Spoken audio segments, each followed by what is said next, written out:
Hello everyone, welcome to education flair by Jyoti. आज के इस वीडियो में मैं आप सभी के लिए सीटेट सब फर्स्ट शिफ्ट वाला पेपर 2 का साइंस वाला पोर्शन लेके आई हूँ, जिसमें साइंस वाले जो क्वेश्चन पूछे गए थे उनके आंसर मैं बताऊँगी। क्वेश्चन आंसर डायरेक्ट करवाऊँगी क्योंकि आपको भी आंसर जानने की जल्दी ही होगी। इसमें एक्सप्लेनेशन नहीं होगा, क्वेश्चन और आंसर ही होगा। चलिए देखते हैं इसमें क्वेश्चन नंबर 61 से। क्वेश्चन नंबर फर्स्ट है इसमें, निम्नलिखित में से क्या मानव परिसंचारी तंत्र प्रणाली तंत्र को वर्णित करेगा। जो सर्कुलेटरी सिस्टम होता है ह्यूमन बॉडी का, इसको क्या मतलब इसका वर्णन क्या है। ये समृद्ध होता है, द्विक संचारी होता है, जिसे बोलते हैं क्लोज्ड तो होता ही है, आपको पता ही है बॉडी। और होता है डबल सर्कुलेशन होता है। ऑप्शन नंबर फर्स्ट वाला सही हो जाएगा। फिर है, देखते हैं 62 है इसमें, विज्ञान में जो जेंडर होता है प्रतिसंवेदी शिक्षा शास्त्र अपरिहार्य बनाता है। इसमें से जो सही आंसर होगा ऑप्शन नंबर फोर्थ वाला होगा, ए एंड बी दोनों। ऑप्शन नंबर फोर्थ वाला लिंग संबंधित संवेदनशील भाषा के उपयोग को, और बी है रूढ़िबद्ध धारणाओं की जांच परख करने में विद्यार्थियों को संलिप्त करने को। ये दोनों ऑप्शन सही है। नेक्स्ट है क्वेश्चन नंबर 63 है, ज्वाला का रंग निर्भर करता है। जो फ्लेम होता है इसका कलर किस पर डिपेंड करेगा। एक तो पदार्थ की प्रकृति पर निर्भर करता है, दूसरा है ऑक्सीजन की आपूर्ति पर। ऑप्शन नंबर फोर्थ वाला सही हो जाएगा, क्योंकि जलता तो ऑक्सीजन की वजह से ही है, तो ए एंड बी ये दोनों सही हो जाएंगे। फिर है क्वेश्चन नंबर 64 है, निम्नलिखित में से वैज्ञानिक नियमों के बारे में कौन सा सही है। वे भौतिक परिघटनाओं के लिए तर्क प्रदान करते हैं। बिल्कुल, जो मतलब होता नहीं, भौतिक घटनाएं होती हैं उनके लिए तर्क देते हैं। ऑप्शन नंबर फर्स्ट वाला सही हो जाएगा। नेक्स्ट, निम्नलिखित में से कौन सा कथन सही है। इसमें से कौन सा कथन सही है। ए वाला स्वपरागण केवल द्विलिंगी पुष्पों में होता है, ये वाला गलत है। और बी वाला सही है, द्विलिंगी पुष्प स्वपरागण और परपरागण दोनों से पराग संचित करते हैं, बिल्कुल सही है। ऑप्शन नंबर थर्ड वाला सही हो जाएगा, ए गलत है, बी सही है। नेक्स्ट है, निम्नलिखित में से कौन सा जांच पड़ताल की तरह विज्ञान को चित्रित करता है। जो जांच पड़ताल से क्वेश्चन पूछा गया था इसकी तरह विज्ञान को चित्रित करता है। ऑप्शन नंबर थर्ड वाला इसमें सही था। चने के बीज में अंकुरण की दर को प्रभावित करने वाले कारकों का अन्वेषण करना। नेक्स्ट है क्वेश्चन नंबर 67, इसमें जो दिया गया था रेफरेंस, एक में इन्फ्रेंस दिया पूछा था, एक में मतलब ऑब्जर्वेशन था। चलिए देखते हैं कौन सा है। ए वाला है, धातु ऑक्साइड प्रकृति में क्षारीय होते हैं। जो मेटल ऑक्साइड होते हैं, एक दिन में जब आपको पढ़ाई थी मेटल ऑक्साइड के बारे में मैं बोली थी। यम बी मेटल बेस मतलब क्षारीय होते हैं। मेटल क्या होते हैं, क्षारकीय होते हैं। और क्या है, वायु गर्म होने पर फैलती है। तो ये जो है ये क्या है, इन्फरेंस है, ठीक है, मतलब निष्कर्ष है। निष्कर्ष बोल रहा है कि हाँ ये क्षार है, ये फैलता है। सी वाला क्या है, कार्बन डाइऑक्साइड प्रवेश कराने पर चूने का पानी दूधिया हो जाता है।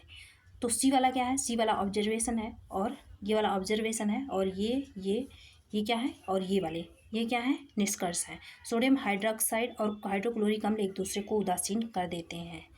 ये ऑब्जर्वेशन है, इसमें ऑब्जर्व किया जा रहा है हाँ कि व्हाइट कलर हो गया, दूधिया हो गया, लेकिन ये सब क्या है, निष्कर्ष है। ऑप्शन नंबर फोर्थ वाला इसमें सही हो जाएगा, ये वाला देख लीजिएगा।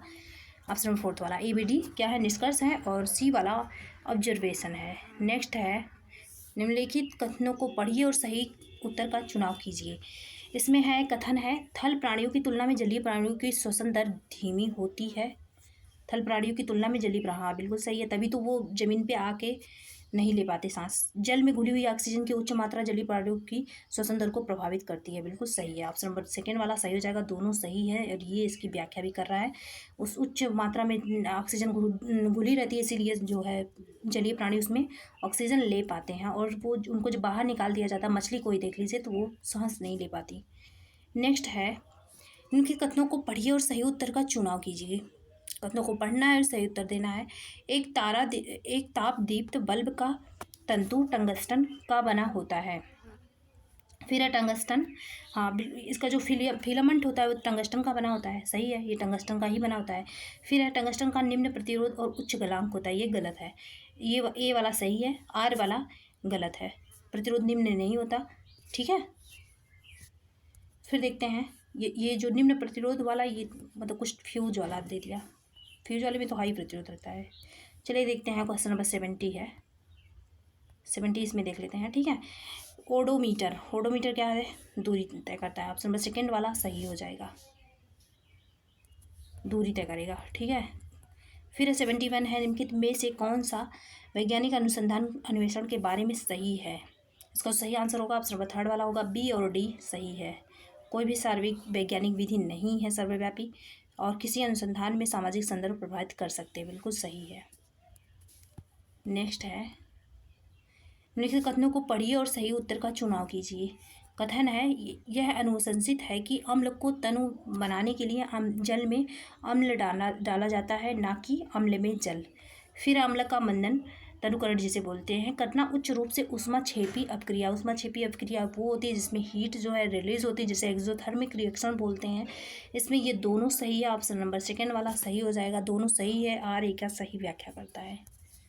नेक्स्ट है क्वेश्चन नंबर 73 है, विज्ञान कक्षा में अपसारी प्रश्नों का उद्देश्य हो सकता है। जो अपसारी प्रश्न होते हैं, मैं आपको कई बार बताई थी, अपसारी प्रश्न जो होते हैं वो खुले वाले होते हैं, ओपन एंडेड क्वेश्चंस होते हैं, इसमें फैक्चुअल आंसर नहीं होता है। चलिए देखते हैं क्या बोल रहा है, इसका उद्देश्य क्या हो सकता है। ऑप्शन नंबर फोर्थ वाला इसमें सही है, इसका उद्देश्य फोर्थ वाला ये ACEF ए वाला है, आलोचनात्मक चिंतन को प्रोत्साहित करता है। फिर सी वाला है संचारण विकसित करने का। फिर ई वाला है वैकल्पिक अवधारणाओं की पहचान करने का। फिर एफ वाला है विज्ञान में व्यक्ति निष्ठता को स्वीकारने का। ये सही है, ऑप्शन नंबर फोर्थ वाला। नेक्स्ट है, ए का परमाणु क्रमांक 13 है, बी का परमाणु क्रमांक 17 है। ए बी से निर्मित यौगिक का रासायनिक सूत्र होगा, इसका क्या होगा, 2, 8, 10, 3, इसके में 3 होगा ना। फिर है बी का क्या हो जाएगा, 2, 8, 10 होता है, फिर 7, एक की कमी है, एक इलेक्ट्रॉन ये लेगा, तो इसकी वैलेंसी बी वाली की वैलेंसी कितनी हो गई, एक। देखिए बी 1 पे जाएगा। आपको पता होगा कि अगर कोई ए बी ऐसे है तो इसकी वैलेंसी इधर, इसकी वैलेंसी इधर, तो ऑप्शन नंबर थर्ड वाला सही हो जाएगा। देखिए एक ये 3 है, ये 1 लेगा इलेक्ट्रॉन, फिर है ये 3 इलेक्ट्रॉन भाई त्याग देगा। ऐसे निकालते हैं क्रिया कैसे होगा। फिर देखते हैं क्वेश्चन नंबर 76 है, निम्नलिखित में से कौन से कारक पृथ्वी पर पवनों के जमन और बहाव के लिए उत्तरदायी हैं। इसमें जो सही आंसर होगा ऑप्शन नंबर फोर्थ वाला होगा, ए एंड बी। फोर्थ वाला ए एंड बी। ए कौन सा है, पृथ्वी का अनियमित जो मतलब टेम्परेचर परिवर्तनीय है, ये होता है एक तो। फिर सेकंड वाला है महासागर का महासागर का जो टेम्परेचर अलग अलग है, तो मतलब बदल रहा है। नेक्स्ट है कथन है, कारण है, सिनेमा हॉल संगीत समारोह हॉल की छतें सामान्यतः वक्रित होती हैं। फिर देखते हैं, एक वक्रित सतह से टकराने के पश्चात, हाँ बिल्कुल एक्सप्लेनेशन कर रहा है, ध्वनि तरंगे सभी दिशाओं में परावर्तित हो जाती हैं। ऑप्शन नंबर सेकेंड वाला सही हो जाएगा, ए और बी दोनों सही है, और ए की सही व्याख्या करता है। आपका जो पेपर था वो मॉडरेट लेवल में था, कोई बहुत टफ नहीं पूछा गया था। फिर चलिए देखते हैं, निम्नलिखित सारणी सूचक विभिन्न सूचक के डाले जाने पर अम्ल और क्षार में होने वाले रंग परिवर्तन को चित्रित करती हैं। ऐसे क्वेश्चन सेम टू सेम था जब मैं प्रीवियस ईयर करवा रही थी, तो उस टाइम पे मैं मेथिल ऑरेंज है, फिनाल्फ्लिन है, लिटमस पेपर है, मैं सबका बताई थी कौन क्या करता है। ये वो मुझे लगता है कि क्वेश्चन रिपीट हुआ, क्योंकि उसमें भी जो आंसर मैं बताई थी ऐसे था, रक्ताभ भूरा। तो इसका सेकेंड आंसर सही हो जाएगा, रक्ताभ भूरा, हरा, रंगहीन ऑरेंज, नारंगी।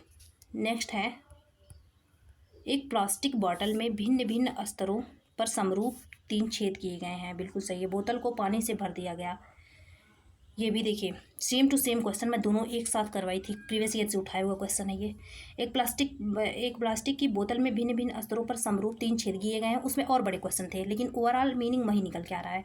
बोतल को पानी से भर दिया गया है, निम्नलिखित में से कौन से कथन छेदों से पानी के बहाव के बारे में सही है। उस टाइम मैं होल करके ऐसे ऐसे बताई भी थी, तो इसका सही आंसर ऑप्शन नंबर ए और डी हो जाएगा। ए क्या है, निम्नतम छेद से पानी अधिकतम बल के साथ बाहर आएगा, हाँ क्योंकि अगर छेद जो होल जो है अगर छोटा है ना, तो यहाँ पे प्रेशर बहुत ज़्यादा लगेगा। आप ही मान लीजिए किसी को ज़्यादा प्रेशर से पुश कर रहे हैं तो दूर तक जाके गिरेगा, तो ये क्या होगा, अधिकतम बल के साथ बाहर आएगा। दूर भी, अगर दूर लिखा होता ना दूर भी जाता। फिर है डी कौन सा है, सभी छेदों से पानी समान दूरी पर गिरेगा, क्या है इसका, बहाव के बारे में सही है। इसका सही आंसर हो जाएगा, ये तो गलत है, सभी छेदों से, इसका सही आंसर हो जाएगा निम्नतम छेद से पानी अधिकतम दूरी पर गिरेगा। ऑप्शन नंबर ये डी वाला सही है, A and D, option number first वाला सही हो जाएगा। फिर देखते हैं क्वेश्चन नंबर, इसलिए प्रीवियस ईयर करना बहुत ज़रूरी होता है। अगर आप प्रीवियस ईयर मान लीजिए किए होंगे तो आप निश्चित इस क्वेश्चन का आंसर, दोनों का आंसर सही लगाए होंगे। निम्नलिखित में से कौन सा विज्ञान में वैकल्पिक अवधारणाओं की विशेषता नहीं है? विचार स्थिर होते, ये गलत है, यही विशेषता नहीं है। नेक्स्ट है, एक वस्तु को जब द्रव ए में डाला जाता है तब द्रव के बाहर अपने आयतन 1/4 भाग के साथ तैरती है, तथा द्रव बी में डाला जाता है तब वह द्रव के बाहर अपने आयतन के 3/4 भाग के साथ तैरती है। निम्नलिखित में से कौन सा कथन सही है? मैं आपको एक दिन घनत ऐसी क्वेश्चन, ये भी प्रीवियस ईयर का है, बस सेंटेंस तो चेंज होंगे ही, ये भी प्रीवियस ईयर का है। मैं एक दिन आपको पढ़ा रही थी तो मैं उसमें बताई थी कि ये मान लीजिए वाटर है, इसका जो अगर जो इसमें तैर रहा है ना, उसका घनत्व जब कम होगा इस वाटर के, तब तक वो तैरेगा, इक्वल होगा तभी तैरेगा, लेकिन ज़्यादा होगा तो डूब जाएगा। तो इसी पे है ये, द्रव का घनत्व ज़्यादा है द्रव भी के घनत्व से, क्योंकि ये तैर रहा है। ऑप्शन सेकेंड वाला सही हो जाएगा। नेक्स्ट है क्वेश्चन नंबर 82 है, कक्षा 7th की एक शिक्षक पादपों और जीव जंतुओं में अनुकूलन विषय पर विद्यार्थियों की वैकल्पिक अवधारणाओं पहचान करने की योजना बनाता है। इस उद्देश्य के लिए निम्नलिखित रणनीतियों के समुच्चय में से कौन सा सर्वाधिक उपयुक्त है? इसका सही हो जाएगा पोर्टफोलियो। मैं आपको एक दिन बताई थी जब वो करवा रही थी, टैग वर्ड करवा रही थी, मैं बोली थी पोर्टफोलियो पॉजिटिव टैग वर्ड। अगर आप केवल पोर्टफोलियो देख के लगाए होंगे आंसर तब भी आप सही कर लिए होंगे। सामूहिक चर्चा देखिए सारा पॉजिटिव है, नैदानिक। नेक्स्ट है, यही है, ठीक है, उर्वरकों और कीटनाशकों का अति प्रयोग, इसका अगर अधिक प्रयोग किया जाता कौन सा भाग नहीं होता है? मृदा अपरदन का इससे कोई लेना देना नहीं है। नेक्स्ट है, ये देखिए, प्रतिबिंब की प्रकृति। आभासी किससे बनता है? आभासी ऊर्ध्वशीर्षी समान, ये देखिए, उसको छोड़िए आभासी को, ये देखिए, अगर समान देखते तो आपको पता चल जाता कि समतल दर्पण से समान प्रतिबिंब बनता है। ये देखिए, वास्तविक किससे बनता है? ये ऐसे भी क्वेश्चन प्रीवियस ईयर में थे और मैं उस टाइम पे तीनों दर्पण से बताई थी, उत्तल अवतल सब कुछ। फिर है, और बी से अवतल वाला होगा, और सी भी अवतल होगा, और डी क्या होगा? अवमुख होगा। ऑप्शन नंबर 4 वाला सही हो जाएगा। नेक्स्ट है क्वेश्चन नंबर 85 है, सुनीता शीत जल के बीकर में पोटेशियम धातु का एक टुकड़ा डाल देती है। अवलोकनों की निम्नलिखित में से कौन सा अवलोकन सही नहीं है? हाइड्रोजन गैस विकसित होगी, ये सही नहीं है। ऑप्शन नंबर 4 वाला सही हो जाएगा। नेक्स्ट है क्वेश्चन नंबर 86 है, नीचे दिए गए कथनों को पढ़िए और सही उत्तर का चुनाव कीजिए। प्रकाश संश्लेषण ऊष्मा शोषी अपक्रिया है, सही है। ऊष्मा, इसमें ऊष्मा शोषी वो होता है जिसमें ऊष्मा जो होती है, एनर्जी जो होती है, मतलब हीट जो है वो ऑब्जर्व हो, बिल्कुल होता है, सूर्य के प्रकाश में होता है ना, हीट ऑब्जर्व करता है। और श्वसन ऊष्मा क्षेपी अपक्रिया है, श्वसन में क्या निकलता है? CO2 निकलता है, वो क्या होता है? ऊष्मा क्षेपी अपक्रिया है, वो हीट, देखिए CO2 से ही तो ग्लोबल वार्मिंग होता है, इससे मतलब हीट निकलता है। तो ऊष्मा क्षेपी मतलब निकलना, शोषी मतलब लगना। ऑप्शन नंबर 2 वाला सही हो जाएगा, दोनों सही है। नेक्स्ट है, निम्नलिखित में से कौन सी गतिविधि आगमिक विवेचन के लिए उपयुक्त, सर्वाधिक उपयुक्त है आगमिक विवेचन के लिए? चलिए देखते हैं। विद्यार्थियों को समतल दर्पण में आपतन कोण के विभिन्न मापों के लिए परावर्तन कोण मापन के लिए कहा जाना। ऑप्शन नंबर 3 वाला सही हो जाएगा, सर्वाधिक उपयुक्त यही है। नेक्स्ट है, निम्नलिखित में से कौन सा कथन वर्षा जल संरक्षण के बारे में सही है? जो वर्षा जल होता है इसके संरक्षण के बारे में सही है। एक तो यह भूजल संरक्षण करता है, बिल्कुल सही है।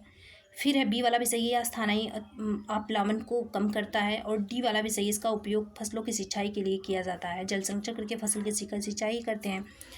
ये जल निकासी संबंधी समस्या, ये गलत है। ऑप्शन नंबर 4 वाला सही हो जाएगा, A, B and D।